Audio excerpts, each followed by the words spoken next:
Maggie, is there a Kleenex there, just in case? Yep. Okay, thank you. Good morning. Good morning. I'm not sure I can get through this. I'm going to try. It's very short. Take your time. I love and miss Todd every day. He was a wonderful son, brother, and father to his 3 sons. It breaks my heart that he didn't live to see what wonderful young men and fathers his sons have become. He would have loved being a grandfather to his 6 grandchildren. Every time I see them, I see him smiling.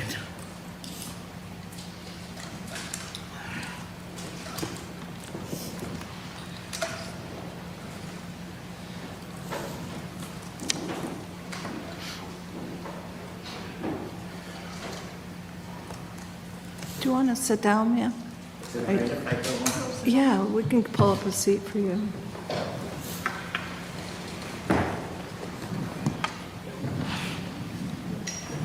Is that better? Do you want to try to finish what you were That's all I That's it? have. Okay. Yeah. Thank you. Todd is my brother, and I've been really conflicted about whether I wanted to speak today on his behalf or on all our family's behalf. Because nothing I say is really ever going to change. Todd's still going to be gone. Our lives are still never going to feel complete again. The hole of him not being here will never be filled. But not speaking or not sharing some of my outrage and pain over his death, not correcting the image that has been painted of Todd, doesn't seem right either. When Linda was let out of prison in 2018, our whole family was in shock. It was incomprehensible to us. These last 6 years that Linda has been out living her life shook my faith in the law and in justice and in all that is right. It's been so hard having to listen to her lies and having her play the victim in this. And every single time I hear her speak, I just think, who's checking that? Who knows? Who's paying attention to what is real and what is not real? Because she's lied so much that it's hard to keep straight. I think if anyone's learned anything at this point, is that Linda is incapable of telling the truth. So I'd like people to know that my brother, Todd, was not an awful person. He was definitely not the abusive control freak Linda and her lawyers tried to make him out to be. He was a good guy. He had a great sense of humor. He was kind and funny. He cared about his community and his family and his friends. He was always there if you needed him. They say if you want to know what a guy is really like, watch how he treats his mother. There wasn't anything Todd wouldn't do for Mom. He fully intended to build Mom a place on his property when she was older so he could take care of her. And I have no doubt that he would have done that.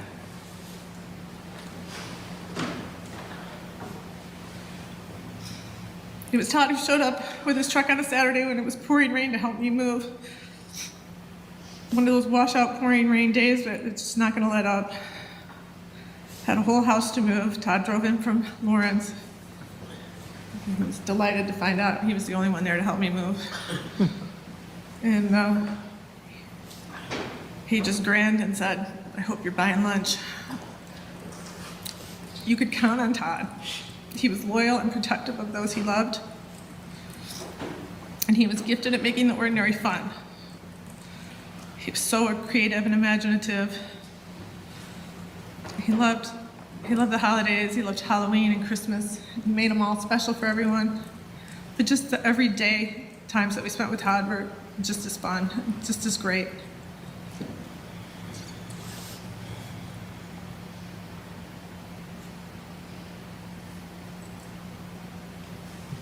Todd liked the classics. He liked Elvis Presley and Johnny Mathis and Randy Travis. He wasn't afraid to show emotions or cry, but he was one of the toughest people I knew. And it would have broke his heart to know that his death ended his son's childhoods and altered all our lives forever. One of the biggest heartbreaks for me to this day is that it's difficult to talk about Todd without talking about how he died. And there is no question that he suffered an excruciating and painful death. There wasn't one person who was there that day who didn't have a hard time talking about his injuries. I can't help but think about what Todd must have been feeling that day he died. What a Herculean effort it took for him to escape that house, to put out the fire engulfing his body, only to have her deliberately run over him with that van. And still he hung on. He was that tough. He was trying so hard to live. And it absolutely kills me to know that hers was probably the last face he saw in this world. Linda's an evil person. She deserves no one's mercy. She should never have been given another trial or let out of prison to start with. And now that she has been found guilty twice of this crime, I hope she will finally go to prison for the rest of her life, and we can be done with her. She doesn't deserve the hope of ever being free again. And while I'm normally a compassionate person, I have zero forgiveness in my heart for Linda. And I hope when death comes for her, I hope it is as painful and as agonizing as the one you put Todd through. You deserve it. You are an awful human being.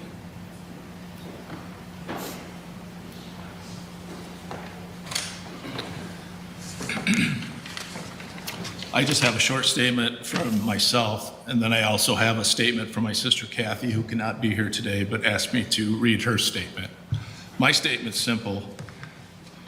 This weekend, rest assured, we're going to be celebrating the holiday in Todd's memory. You'll be in prison. My sister Kathy's statement is such. The picture that she's referring to is on the right with her daughter. This picture was taken the last time I and my two children, then ages 4 and 2, saw my brother Todd alive. It was August of 2006. We were having a family dinner with Todd and his 3 boys and some other family members. We had a wonderful time. There was lots of laughter, silliness, which was usual when Todd was around. Todd was always a favorite with the kids, and my 2 kids adored their Uncle Todd. I think that this is because he had such joy of life and remained in touch with his inner child his whole life. I miss my brother. I think of him every day and of all we lost when he was taken from our lives so brutally and so unnecessarily. My life and my children's lives are immensely poor for his loss, as are the lives of all his many friends and family members, but especially his 3 children, his boys. They lost their dad as teenagers and have had to go through the difficult years of early adulthood without him there to help guide them. They have grown into adults that I know their father would be proud of. I see Todd in each one of them, especially in their love and their prioritization for their children. We all lost so much when Todd was taken from us, but we have at least some memories of him to help us sustain us. I feel the worst and the sorriest for his grandchildren, who never knew, nor will they ever get to know, their grandfather, who would have adored them. Every time I am blessed with the chance to spend time with Todd's grandchildren, I can't help but feel sad that he never got a chance to meet them and to get to know him. I know he would have been a daily presence and a positive influence in their lives. Todd's death has left a giant hole in my heart and our family, but knowing that the person responsible for taking his life will spend the rest of her life in prison will help us find some peace and some level of closure. When you take into account all the people in whose lives have been made less by this untimely death, 2 life sentences don't seem enough. It's a beginning and it's a start, but it's not enough. For the past 6 years, we have had to live with the emotional and mental stress and pain that she was out of prison. She never should have been there. But knowing that Todd's killer is going behind bars for the rest of her life will provide us some closure at last. Thank you. Thank you, sir.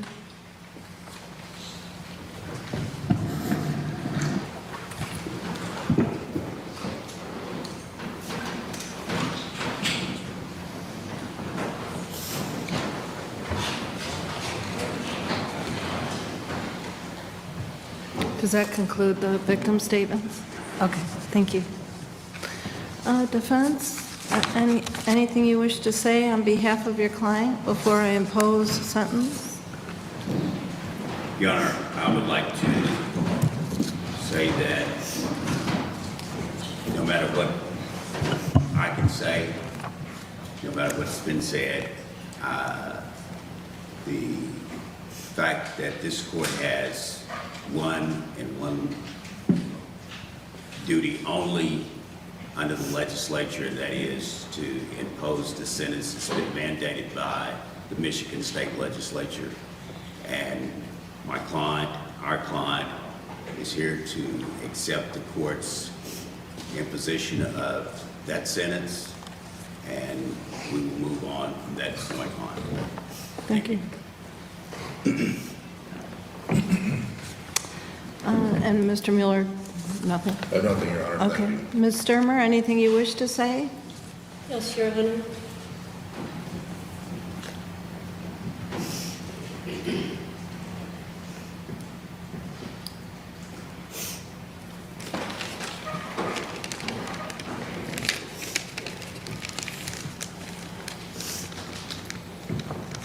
I came to this court filled with hope.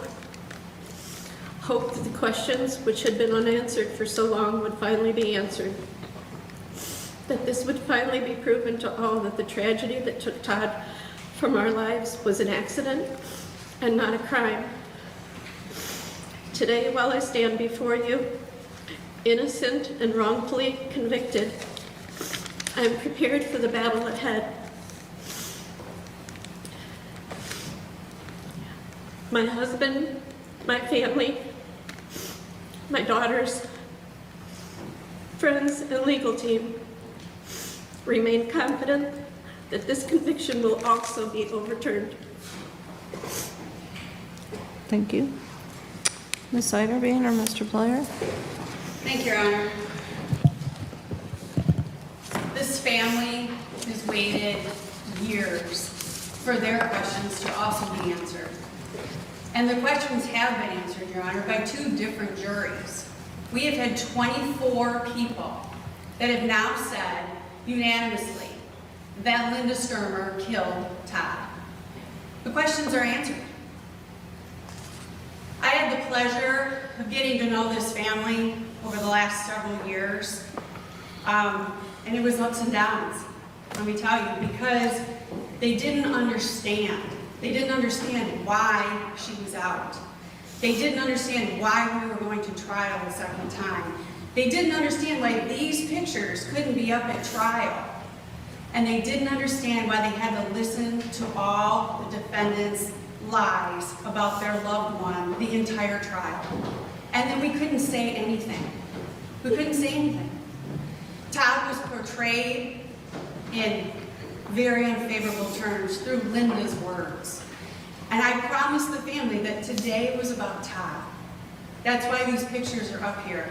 It's to remember the Todd that is with his children, loving his children, smiling, loving his grandmother, loving his family.